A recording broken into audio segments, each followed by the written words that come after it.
सभी को जय यीशु, जय यीशु, यीशु सहाय, यीशु सहाय, जय मसीह, जय मसीह।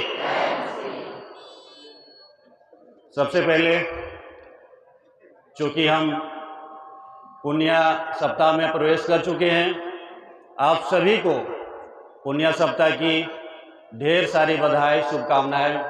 नामंती कहा हो गया भाई था हमारे ऊपर में, आज ऊपर वाले का भी आशीर्वाद है। देखिए कितना धूप था, लेकिन अब छांव आ गया है। कहीं न कहीं ये चीज़ें होती है, हर बुराई में हर अच्छाई छुपी होती है। दोस्तों, आज देखिए हम इतनी भीड़ में, इतनी रैली करते हुए हम लोग चिलचिलाती धूप में गए, लेकिन आज जैसे मैदान में पहुँचे हैं वैसे भी हमारे साथ में बादलों की बौछार हुई और हम यहाँ पे छाया में शांतिपूर्वक बैठ चुके हैं। हम आज यहाँ पे अपने आप को प्रूव करने के लिए यहाँ पे उपस्थित हैं। जिस प्रकार से हमारी छत्तीसगढ़ सरकार ने इस 2026 के फरवरी और मार्च के बजट सत्र में 19 फरवरी को हमारे सदन में जो धर्म स्वतंत्रता विधेयक जो पेश किया है, उस विधेयक के विरोध में हम यहाँ पे उसका विरोध करने के लिए हम उपस्थित हैं। आखिर ये विधेयक में है क्या, जिसका आज हम सिर्फ कुनकुरी में ही नहीं बल्कि हर एक जिले में, हर एक ब्लॉकों में, जहाँ तक ये पूरे प्रदेश के मुख्यालय में इसका विरोध हो रहा है। आखिर ईसाई समाज के विरोध में ये कैसा कानून हो गया है कि आज हमारे जो प्रदेश के लोग हैं रोड में आने के लिए मजबूर हैं। ये सरकार ये जो कानून लाई है, इस कानून का हम विरोध करते हैं, क्योंकि जो सरकार है, सरकार कौन है? सरकार जनता है, जनता के द्वारा चुनी हुई सरकार है। और वही सरकार आज हमको, हम सभी को, हम ईसाइयों को रोड में खड़े होने के लिए मजबूर कर दिया है। हम आज किसी धर्म के खिलाफ नहीं बल्कि स्वतंत्रता के अधिकारों को प्राप्त करने के लिए हम यहाँ पर उपस्थित हैं। जिस प्रकार से हमारे अधिकारों का हनन हो रहा है, हमारे आर्टिकल 25 का बार बार वर्णन हो रहा है। आर्टिकल 25 हमें क्या कहता है? हर एक व्यक्ति को, भारत देश के हर एक व्यक्ति को, प्रत्येक व्यक्ति को धर्म को मानने की स्वतंत्रता है। जो हमारे संविधान में प्रदत्त अधिकार है, हम उसके लिए हम यहाँ पे आज उपस्थित हैं कि कोई भी व्यक्ति आज 18 साल हो जाता है, बालिक हो, बालक हो, कोई भी व्यक्ति अगर बालिका जो वयस्क हो जाते हैं, उसे आज अपने धर्म को मानने का पूर्ण रूपेण अधिकार है। उसे वे निर्वाह कर सकते हैं, उसको आबाद रूप से प्रचार प्रसार कर सकते हैं। जो हमारे संविधान में प्रदत्त जो अधिकार है, हम उसकी बात कर रहे हैं। जिस प्रकार से अनुच्छेद 14 जो कि समानता का अधिकार देता है, लेकिन क्या आज हमारे ईसाई समुदाय के विरोध में ये जो विधेयक लाए हैं, समानता का अधिकार खत्म करने की बात करता है कि आज आप ईसाई एक जगह में एक साथ में बैठ के आप प्रार्थना नहीं कर सकते। जिस प्रकार से हमारे पूर्व वक्ताओं ने कहा रहा था कि जब ये विधेयक आने के पहले क्या हमारी स्थिति कितनी अच्छी थी कि कितनी बुरी थी, हम सभी वाकिफ है। जब ये विधेयक आने के पूर्व जब हमारी स्थिति बद से बदतर स्थिति में थी, लेकिन जब ये विधेयक अगर आता है तो हमारा समता का अधिकार, समानता का अधिकार का हनन होता है। जब हम हाउस चर्चेस में, कहीं किसी के घरों में चर्च करते हैं, किसी के चर्च में जाके हम इकट्ठा होकर अगर प्रार्थना करते हैं, तो जब षड्यंत्रकारी या तो फिर असंवैधानिक गुंडों के द्वारा, तत्वों के द्वारा जिस प्रकार से हमारे प्रार्थना सभा को व्यवधान किया जा रहा है, ये क्या कम है? आज हम पूरे प्रदेश में, पूरे देश में अल्पसंख्यक में हैं। सरकार को ये विधेयक लाने के पहले हम अल्पसंख्यकों के प्रति उनको चिंता करनी चाहिए थी कि इन पर जो दोष हो रहा है, जो इनको उत्पीड़न किया जा रहा है, इसके बचाव में हम इन जो अल्पसंख्यकों के प्रति हम कौन सा विधेयक लाएं, इस पर विचार करना चाहिए था, ना कि ये जो धर्म स्वतंत्रता कानून लाके हमारे ऊपर में उल्टा जुर्म करने की बात जो ये सरकार इस सदन में जो विधेयक लाई है, हम उसका विरोध करते हैं। हम विरोध करते हैं जो अनुच्छेद 21 कहता है कि हर व्यक्ति को गरिमा के साथ जीने का अधिकार है।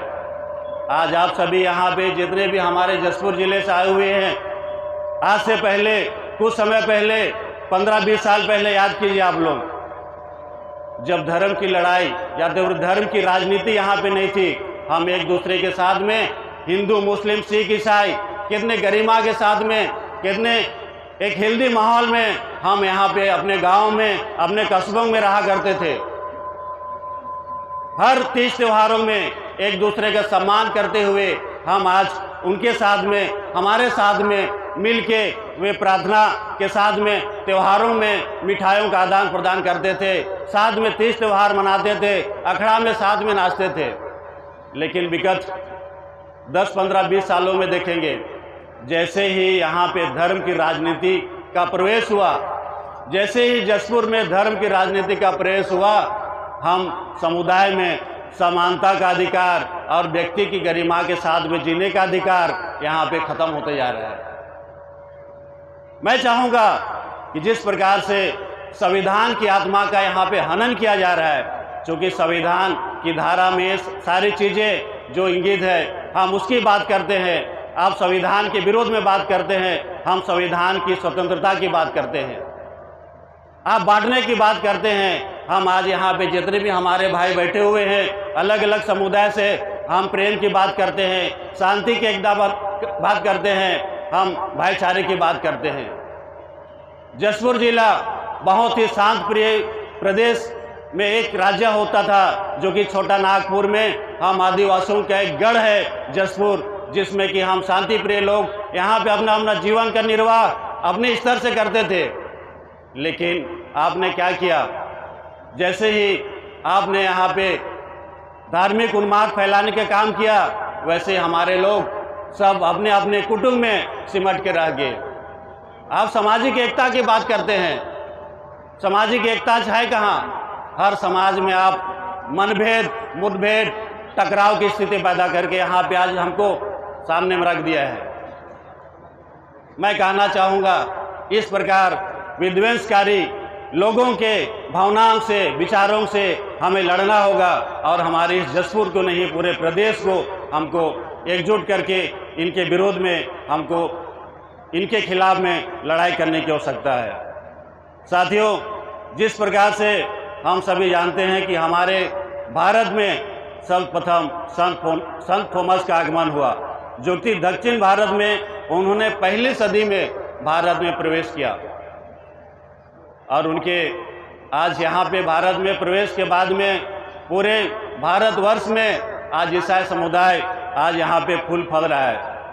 1885 से लेके 1892 तक फादर कॉन्स्टेंट लिवंस ने छोटा नागपुर क्षेत्र में प्रवेश किया। उन्हीं के द्वारा बाद में जसपुर क्षेत्र में बेल्जियम एवं जर्मनी के मिशनरियों के द्वारा यहाँ पे आकर धर्म की प्रचार प्रसार का कार्य शुरू किया गया। ये सिर्फ आके आज हमको धर्म की शिक्षा नहीं दिए, क्योंकि उस समय जिस प्रकार से बेट बिगारी था, सर्वप्रथम वो हमारे अधिकारों के प्रति वे अपनी आवाज़ को बुलंद किए, वकालत किए, हमारे लोगों को अब उनके चंगुलों से छुड़ाए और वे हमारे अधिकारों के लिए खड़े रहे। उसी प्रकार अगर आज संत थॉमस और फादर लिवंस अगर आज हमारे इस प्रदेश में होते, तो उन्हें भी आज इस विधेयक के विरोध में उनको जेल में डालते। आप सभी को बताना चाहूँगा, हमारे संविधान निर्माता डॉक्टर अंबेडकर साहब, जो कि 14 अक्टूबर 1956 को नागपुर में 5 लाख अपने जो कि अनुयायियों के साथ में बौद्ध धर्म स्वीकार किए। अगर आज वे छत्तीसगढ़ में होते उनके ऊपर में भी धर्मांतरण का आरोप लगता और उन्हें कम से कम 10 साल 20 साल या तो फिर आजीवन यहाँ पे कारावास होता और उनको 10 लाख रुपया का यहाँ पे जुर्माना भी भरना होता। तो ये जो विधेयक है आखिर हमारे समुदाय के विरोध में क्यों है? आप सभी को बताना चाहूँगा कि जिस प्रकार बर्डन ऑफ प्रूफ, जो कि दोष साबित करने का जो दायित्व होता है, जो संविधान में दोष साबित करने का जो दायित्व होता है वो राज्य सरकार को होता है, लेकिन इस विधेयक में उल्टा गंगा बह रहा है। वो उल्टा गंगा क्यों बह रहा है, कैसे बह रहा है, आपको लोगों को बताना चाहूँगा मैं कि मान के चलिए कोई व्यक्ति हमारे ऊपर में आरोप लगाता है कि इनके द्वारा मुझे या तो फिर किसी भी व्यक्ति को धर्मांतरण करने का दबाव किया जा रहा था। सर्वप्रथम तो उसके ऊपर में एफआईआर होगी, उसको जेल होगा, उसकी जमानत होगी नहीं, गैर जमानतीय जो धाराएं हैं इनके ऊपर में लागू होगा। जब कोर्ट में जब बहस चलेगी, जो दोषी व्यक्ति है उसे अपने आप को दोष मुक्त करने के लिए बाध्य होना पड़ेगा। जो व्यक्ति एफआईआर दर्ज किया है उसे दोष साबित ना करके जो अभियुक्त होगा, जो उस जेल के अंदर में होगा, उसे अपना दोष मुक्त साबित करने को मजबूर किया जाएगा। आप बताइए कि जो व्यक्ति आज एफआईआर दर्ज करता है वो व्यक्ति दोष साबित ना करते अभियुक्त को वहाँ पे दोष मुक्त साबित करने के लिए बाध्य करता है। सबसे पहले तो जेल जाएगा, उसके बाद में जो पीड़ित व्यक्ति है बिना छानबीन का, बिना पूछ परख का, सबसे पहले उसको 10 लाख रुपया का मुआवजा देना होगा। अब बताइए ये कितना सही है? व्यक्ति पहले जाएगा जेल, उसके बाद मुआवजा की राशि उसको 10 लाख रुपया भी देना पड़ेगा। तो हम इसका विरोध करते हैं कि अभी तक का जो हमारा माननीय संविधान या सुप्रीम कोर्ट का जो आदेश है वो कहता है कि जो अभियोजन जो पक्ष है उसको दोष साबित करने का दायित्व होता है, ना कि अभियुक्त को। तो हम इसका विरोध करते हैं। उसी प्रकार आगे हम जाते हैं तो देखते हैं सुप्रीम कोर्ट का सिद्धांत है कि सजा के अपराध का अनुपात समान होना चाहिए। सजा के अपराध का अनुपात समान होना चाहिए, लेकिन यहाँ पे आप देखेंगे कि हम जो ईसाई हैं, जो धर्मांतरण का आरोप लगेगा उसे हम एक मर्डर, हत्या या तो फिर बलात्कारियों से ज़्यादा या तो फिर उनके समान सजा हमको दिया जा रहा है। इस प्रकार इस विधेयक की मंशा क्या है कि हमको इस नज़रिए से देखना पड़ रहा है। मैं आप सभी को बताना चाहूँगा ये जो कानून है इस कानून का पूरा दुरुपयोग होगा। जिस प्रकार से हम सभी जानते हैं कि 376 में हमारे पीड़ित पक्ष को मुआवजा का प्रावधान होता है। अभी बहुत सारे कोर्ट में जो मामला लंबित है, देखेंगे कि कुछ ऐसे षड्यंत्रकारी जो लोग हैं वो उस मुआवजा की राशि के लालच में हमारे निर्दोष व्यक्तियों को अपराध की श्रेणी में लाकर जेलों में डाल देते हैं, जिसके एवज में उनको 5 लाख रुपया से लेकर 7 लाख रुपया मुआवजा की राशि मिलती है। अगर ये विधेयक छत्तीसगढ़ में कानून बन जाता है तो ये जो अपराध की दर है, अवांछित रूप से ये अपराध की दर बढ़ते जाएगी। 10 लाख रुपये की लालच में लोग बाग किसी को भी धर्मांतरण का आरोप लगाकर उसको जेल में भेज देंगे और उसके नाम पर 10 लाख रुपया की जो मुआवजा है उसको ये कमाने का ढर्रा बना देंगे। तो इस प्रकार से ये जो विधेयक है ये हमारे लिए बहुत ही खतरनाक साबित होगा। आगे अगर देखते हैं जिस प्रकार से ईसाई समुदाय, आज अगर हम जसपुर की बात करें या तो फिर छोटा नागपुर की बात करें, धर्मांतरण की जब बात आती है सरगुजा और बस्तर की बात आती है, जहां पे अधिकांश हमारे आदिवासी भाई बहन जो ईसाई समुदाय ग्रहण कर चुके हैं उनकी बात होती है। आप सभी को बताना चाहूँगा कि जिस प्रकार आदिवासी समाज की जनगणना में आदिवासियों की जो दर्जा है वे एनिमिस्ट या तो फिर ट्राइबल रिलीजन के नाम से दर्ज है।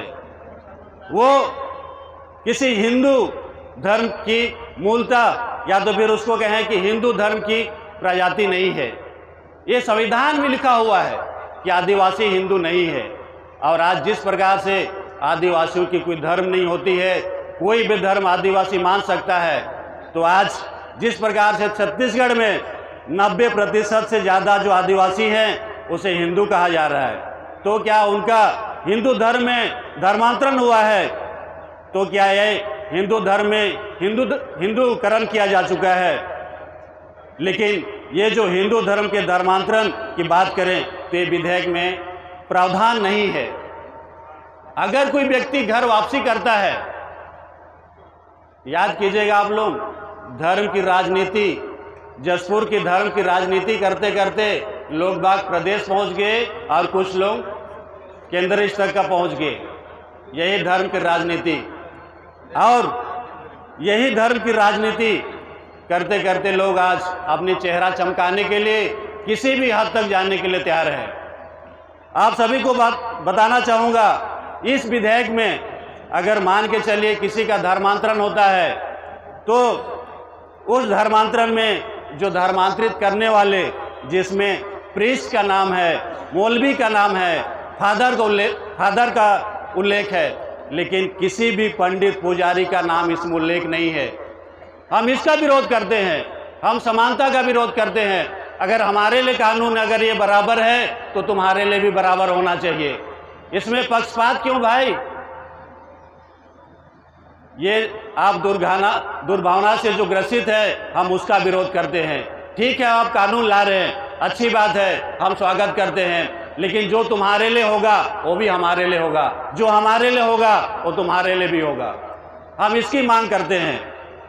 जबकि मध्य प्रदेश कानून में जब धर्मांतरण वहाँ पे कानून लाया गया, उसमें पंडित और पुजारी सब शामिल है। मध्य प्रदेश के कानून में पुजारी और पंडित का शब्द शामिल है। उसी प्रकार उत्तर प्रदेश में कर्मकांडी शब्द का प्रयोग है, लेकिन छत्तीसगढ़ में किसी भी पुजारी या तो फिर पंडित का यहाँ पे उल्लेख नहीं है। हम कहना चाहेंगे, क्या छत्तीसगढ़ में यहाँ पे हिंदू धर्म को धर्म ही नहीं माना गया है क्या, जिसमें कि पंडित और पुजारी का नाम यहाँ पे गायब है?